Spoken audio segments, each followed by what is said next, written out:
But the most recent release is with More Than Enough. It is the silent struggle of a woman's identity. And Melissa wrote the foreword, which is brilliant. And I wanted to share a little bit because if you've listened to any of our episodes, she shares this story. She shares the story of the valleys and literally living atop or in a valley next to a grave site. And she's talking about what can happen when we are willing to stay in that place and know that God has something more for us. She talks about us being able to be bailed out by God, right? And not just that God is the bond servant that and in which he is going to bail us out, but that he wants us to become, which is my first language, my first book, Always Becoming, is really about that. And this is what the Girls Gone Holy initiative is about. It's this knowledge point that you don't have to be more than you are right now. And, there's complacency, I think, in the church at large that will allow people to do that. Like, oh, you're set free and so you're good. But you're missing one of the crucial components of Practicing the Way, which is a book that Jessica and I geek out about. John Mark Comer is one of our favorite authors. Well, she has so many favorite authors, as you can hear when she shares on the show.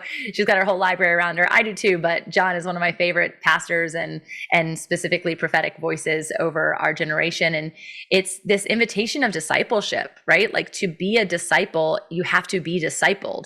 To be a voice for the nations, you have to have a voice in which you attune to. And so she speaks to that inside of the foreword of this book.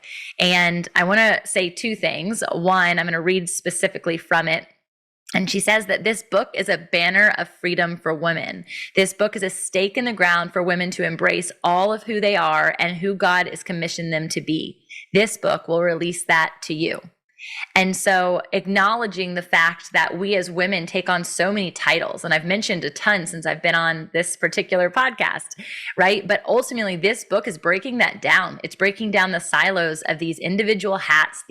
Some will call it like balls that you're juggling or plates that you're spinning. And like, gosh, doesn't that sound exhausting? Doesn't that sound tiring, right? It's this knowing that if we are more than enough, like the book says, then we are more than our past. We are more than our religion. We are more than our body. We are more than our job. We are more than a wife, and we are more than a mom.